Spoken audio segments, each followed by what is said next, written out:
Hey everybody, this is Shepard here with a little video on doing some math on the hammer, figuring out some damage values, DPS values over time. We're going to be doing some testing on Rathian's head. Just so you know, we're not going to be going over motion values exactly, so we're only going to be doing relative damage. We don't know the true value of damage on the hammer. We know we've got green sharpness, we know Rathian's head is 0.75, but for now, we're just going to go with damage per Rathian's head. So starting off is the power golf swing combo. This is in the power stance, doing a level 1 charge followed by X combos. This is a nice combo. It takes about 7 seconds to loop. So if you were having a very extended downtime in the monster, this is something you can get over very often. Next is the Big Bang combo. This is something you would probably get off if you already knew the monster was already KO'd.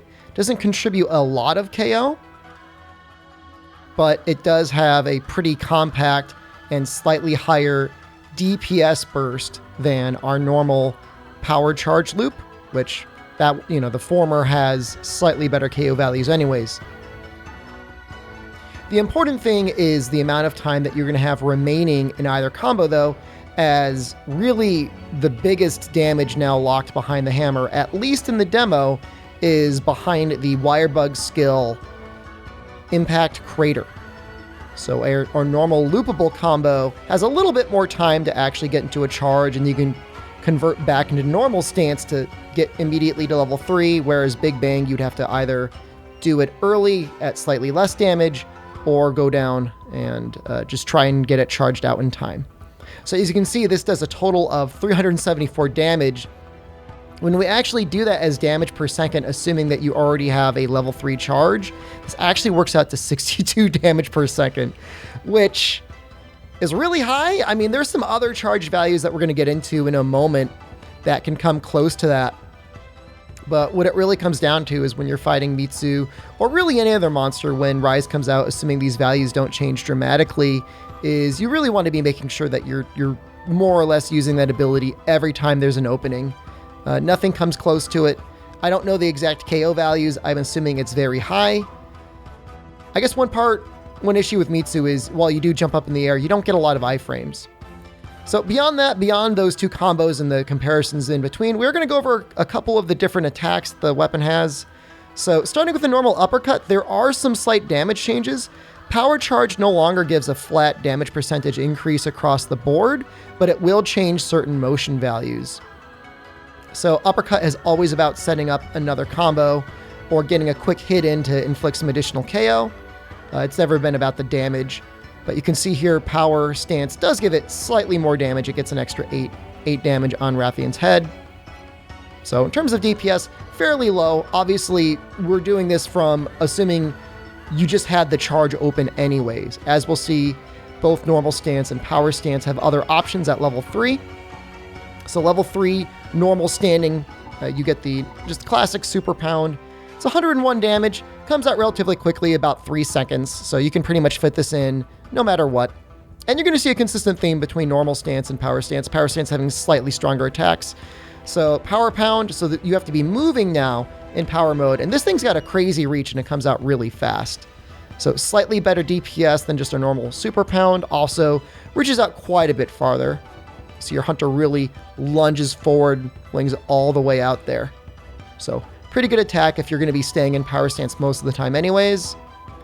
Spinning bludgeon, the old classic. This attack might actually be really good if we end up having decent enough elemental weapons in the game.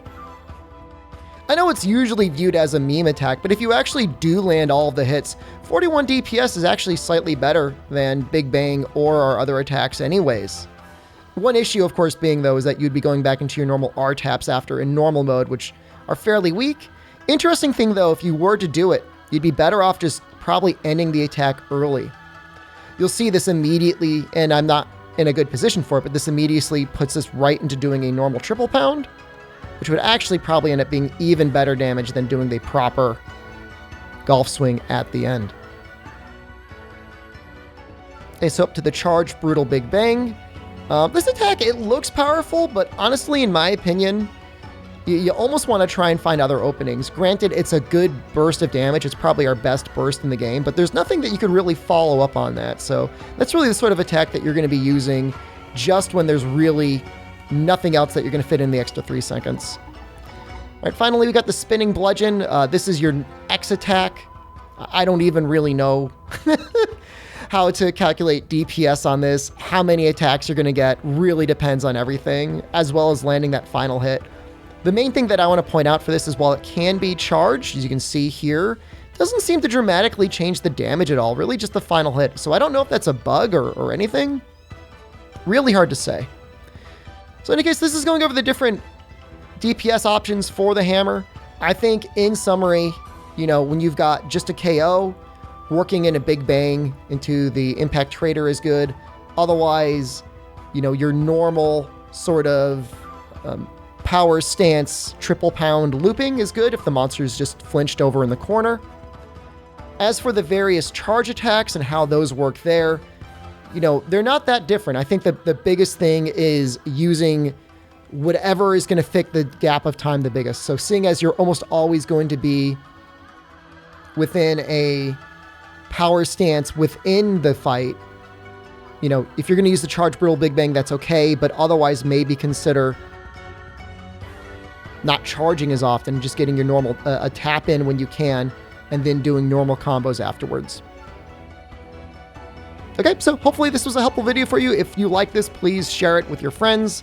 Let me know if there's other weapons that you want me to go into, showing the damage values concretely, just so you can kind of have a good comparison, how each attack stacks up to each other, what the actual damage is, the actual time spent doing each attack. Okay, until next time though, this is Shepard. You can find me on twitch.tv/SDShepard.